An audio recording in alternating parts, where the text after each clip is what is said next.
నమస్కారం. Big debate ప్రత్యేక చర్చ కార్యక్రమానికి స్వాగతం. తెలంగాణలో నిన్నటితో 1,01,00,000 పైగా తెల్ల రేషన్ కార్డులు ఉన్నట్టుగా ప్రభుత్వం చెప్తున్నది. ఇంకా దాదాపు 2.5 లక్షల తెల్ల రేషన్ కార్డులు జారీ చేసే అవకాశం ఉందంటున్నారు. తెలంగాణ జనాభా ప్రభుత్వ లెక్కల ప్రకారం 3.5 కోట్లు. ఇప్పటికీ జారీ అయిన 1,01,00,000 చిల్లర కార్డుల మీద ఉన్నటువంటి లబ్ధిదారులు 3,25,00,000 ఉన్నారు. అంటే కేవలం ఒక 15-25 లక్షల మంది మాత్రమే పేదరికం బయట ఉన్నట్టుగా ప్రభుత్వ లెక్కలు చెబుతోంది. కొత్త కార్డులు ఇస్తే ఇంకో 10 లక్షల మంది కూడా కార్డుల జాబితాలోకి వచ్చేస్తారు. ఎన్టీ రామారావు గారు ముఖ్యమంత్రి అయినప్పుడు 40 ఏళ్ల క్రితం 1984లో 65 లక్షలు తెల్ల రేషన్ కార్డులు ఉమ్మడి తెలుగు రాష్ట్రాల్లో ఉన్న పరిస్థితి. ప్రభుత్వాలు పంచుతున్నది ప్రజల డబ్బు.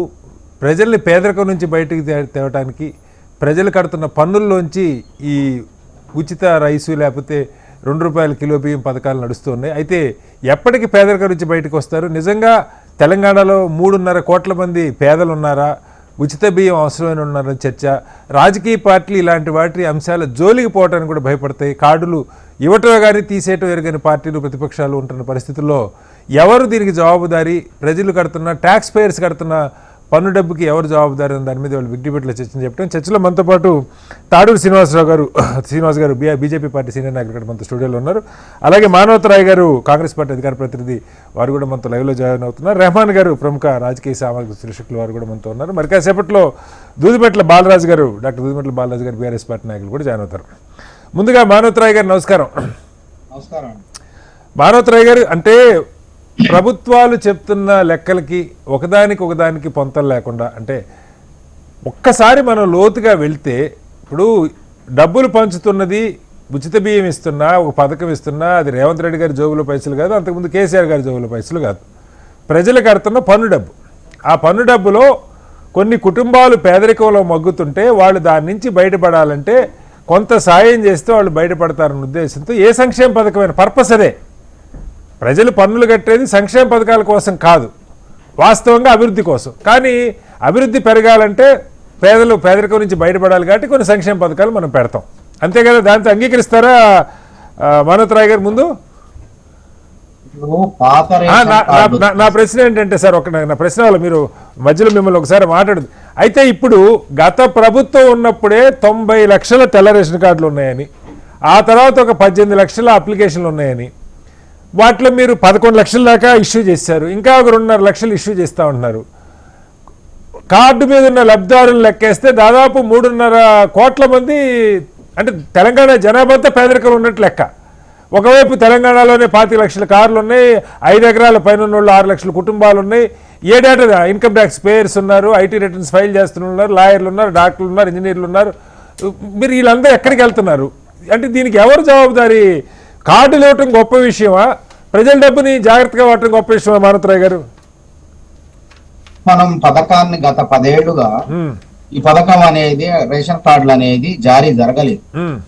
గతంలో పాతవి వచ్చేసి మా అంచనాల ప్రకారం, మా దగ్గర ఉన్న దాని సంఖ్య ప్రకారం 89,95,282. అయితే ఇందులో మరి జాతీయ ఆహార భద్రతా కార్డులు ఉన్నాయి, వీటిలో కూడా 56,27,285 వాళ్ళ ఇంటి కేంద్రాన్ని, రాష్ట్ర ప్రభుత్వం తరఫున కూడా 44,95,039 ఉన్నాయి. అయితే మనం ఏంటంటే ఈ ప్రక్రియను చాలా రోజుల తర్వాత దరఖాస్తు ఆన్లైన్ లో మీ సేవలో చేయమని చెప్పిన తర్వాత మనం కొత్తగా 18 లక్షల దరఖాస్తులు వచ్చినాయి. అంటే ఇప్పుడు రేషన్ కార్డుల సంఖ్య 1,01,22,324 మంది సంఖ్య రాష్ట్రంలో. అంటే లబ్ధిదారుల సంఖ్య చూసుకున్నట్లయితే ఇప్పటి వరకు 3,25,2,345 మంది. మరి కొద్ది రోజుల్లో ఒక 2 లక్షలు అనేవి దాన్ని ఆపారు. దాని త్వరలో మళ్ళా జారీ చేసే అవకాశం ఉంది. 2,50,000 కూడా చేస్తే అంటే 3.5 కోట్ల మంది జనాభాలో 3,30,00,000 మంది వరకు దారిద్ర్యపు దిగువన ఉన్న వారికి రేషన్ కార్డులు వస్తాయి వాస్తవం. కాబట్టి మిగతా జనాభా అంటే వాస్తవంగా 11 లక్షల మంది ప్రభుత్వ ఉద్యోగులు ఉంటారు. సోర్సింగ్ కానీ శాశ్వత ఉద్యోగులు 3,60,000 మంది, 3,60,000 మంది మొత్తం కలిపితే హోమ్ గార్డుల దగ్గర నుంచి అవుట్ సోర్సింగ్ కలిపితే 11 లక్షల మంది దాకా ఉన్నారు నియర్లీ. ఇంకా మీరు అన్నట్టు రైతులందరూ కూడా చిన్నకారు రైతులు దాదాపు ఎక్కువ సంఖ్యలో ఉంటారు. 56 లక్షల దాకా ఉంటారు, 5 ఎకరాల లోపు వాళ్ళు. అవును. 60 ఇయర్లీ ఉన్నది. మిగతా వాళ్ళు 5 ఎకరాల పైన ఉన్న వాళ్ళు వాళ్ళ సంఖ్య తక్కువగా ఉంటుంది. 6 లక్షల దాకా ఉన్నారని చెప్తున్నారు. ఇయర్లీ 6 లక్షలు 5 లక్షలు ఉంటది మొత్తానికి. మొత్తానికైతే మరి వడపోత ప్రక్రియ ద్వారానే పేదలకు, దారిద్ర్య రేఖ దిగువన ఉన్న కుటుంబాలకు రేషన్ కార్డులు ఇవ్వాలని సత్సంకల్పంతోనే రాష్ట్ర ప్రభుత్వం. కాదు సార్, నా ప్రశ్న ఏంటంటే వనోత్రాయ్ గారు మీరు చెప్పారు గత 10 ఏళ్లలో ఒక్క తెల్ల రేషన్ కార్డు ఇవ్వలేదు గత ప్రభుత్వం అని. గత 10 ఏళ్లలో ఒక్క తెల్ల రేషన్ కార్డు తీసేయలేదు అంటే మీరు జనాభాకి సరిపడా లేకపోతే జనాభాని మించి పేదరికం ఉంటుందా? ఇప్పుడు కార్డులు ఇస్తారు సరే, ఇప్పుడు ఒక కుటుంబంలో 2 కుటుంబాలుగా అయిపోతారు, పెద్దోళ్ళు చనిపోతారు, ఆ కార్డులు తీసేయరా? ఇప్పుడు చేసిన ప్రక్రియ అదే కదా. మనం తీస్తే మరి ఇన్ని కార్డులు ఎట్లుంటాయి వనోత్రాయ్ గారు? తీసేస్తే వడపోస్తే ఇన్ని కార్డులు ఎలా ఉంటాయి? కుటుంబాలు కూడా కొంతమంది పెరిగిండ్రు, లబ్ధిదారుల సంఖ్య ఏంటంటే ఇది ఏంటంటే ఆ కుటుంబంలో ఉన్న లబ్ధిదారుల సంఖ్య ఇది. అవునండి, అందరు కలిపితేనే 3,30,00,000 మంది అవుతారు. అవును, నేను అదే అంటున్నా సార్. అంటే ఇప్పుడు మీరే చెప్తున్నారు కాదు వనోత్రాయ్ గారు, ఒకసారి నా లెక్కలు వినండి. ఇప్పుడు 25 లక్షల కార్లు ఉన్నాయి తెలంగాణలో. కారు ఉన్నోడికి తెల్ల రేషన్ కార్డు ఇస్తారా మీరు? అట్లా ఉంటే ఉండదు. ఆ జాబితా 2 లక్షలు ఉండాలి. పట్టణ ప్రాంతాల్లో 2 లక్షల ఆదాయ పరిమితి ఉండాలా, గ్రామీణ ప్రాంతాల్లో 1,50,000 ఉండాలి. అట్లాంటి వాళ్ళు తొలగిస్తారు. అదే ఎవరైనా ఉంటే ప్రభుత్వమే మంచిది కదా. ఎవరన్నా నేను మంచిదనే చెప్తున్నాను సార్, మీకు మంచిది కాదు మాకు మంచిది, మా పన్నుల డబ్బు. అనర్హులు ఉంటే చెప్తే తప్పకుండా తొలగిస్తాం మేము. అనర్హులు ఉంటే నేను చెప్పడం ఏంటి సార్? మీకు కనపట్లేదా? తెలంగాణలో ఎన్ని కార్లు ఉన్నాయో మీరు లెక్కలు తీసుకుంటే 25 లక్షల కార్లు ఉన్నాయి ఓనర్ల పేరుతో. కారు ఉన్నోడికి రేషన్ కార్డు ఇస్తారా? 6 లక్షల మంది 5 ఎకరాల పైన భూ ఉన్నోళ్ళు ఉన్నారు. దాదాపు ఒక 20-30 లక్షల మంది పైగా వైట్ రేషన్ కార్డు మన ఇన్కమ్ ట్యాక్స్ కడుతున్న వాళ్ళు ఉన్నారు, పెన్షనర్లు ఉన్నారు, ఇతర బిజినెస్లు, ఇంజనీర్లు, లాయర్లు, చార్ట్ అకౌంటెంట్లు, డాక్టర్లు, వీళ్ళందరూ ఉన్నారు. వీళ్ళంతా మీకు కనపట్లేదా? ఎవరో మీకు కంప్లైంట్ ఇవ్వాలా పలానా వాడి కార్డు తీసేయండి? ప్రభుత్వ యంత్రాంగం ఏం చేస్తుంది వనోత్రాయ్ గారు? ఇంత సవ్యంగా అంతా వడపోత అయిన తర్వాతనే ఈ జాబితా అనేది 11 లక్షలు దరఖాస్తులు వస్తే వాటిలో మంజూరు చేశారు. 18 లక్షలు వస్తే ఇప్పటి వరకు 11 లక్షలు ఆమోదం అయింది. ఇంకా దాని ఎందుకు ఆలస్యం అవుతుందంటే ఇది సరైన వాళ్ళ కాదా అని. ఇప్పుడు భూముల విషయానికి వచ్చినట్లయితే ఇవాళ నా దగ్గర 10 ఎకరాలు ఉన్నాయి. ఈ రేషన్ కార్డు అమ్మేసి అందులో భూభారతలు ఎక్కేలోపు అంటే అధికారులు విచారణ జరుపుతారు కదా. కాబట్టి ఆయన లబ్ధిదారుల జాబితాలు చేరిపోతారు విచారణ జరిపిన తర్వాత.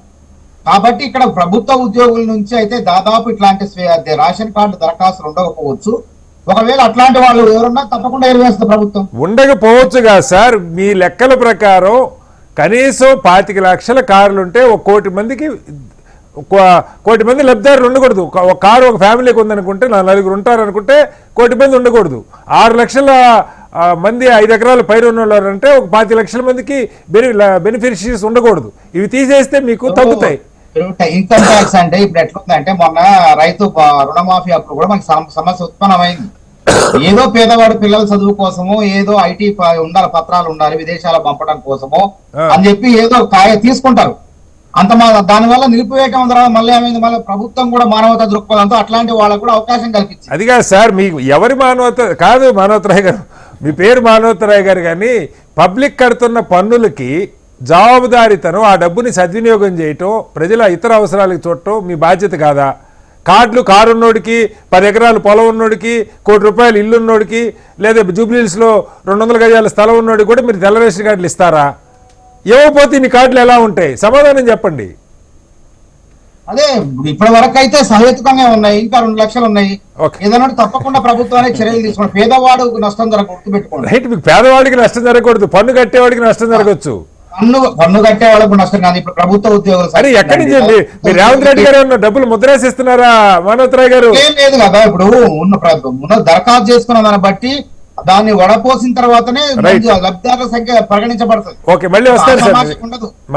ఎవరు పడితే వాళ్ళకి రేషన్ కార్డు రావడం కుదరదు. నిజంగానే కుటుంబాలు కొత్త కుటుంబాలు ఏర్పడి ఈ రేషన్ కార్డే ప్రామాణికం. ఆరోగ్యశ్రీ కానివ్వండి, లేకపోతే ఇంకే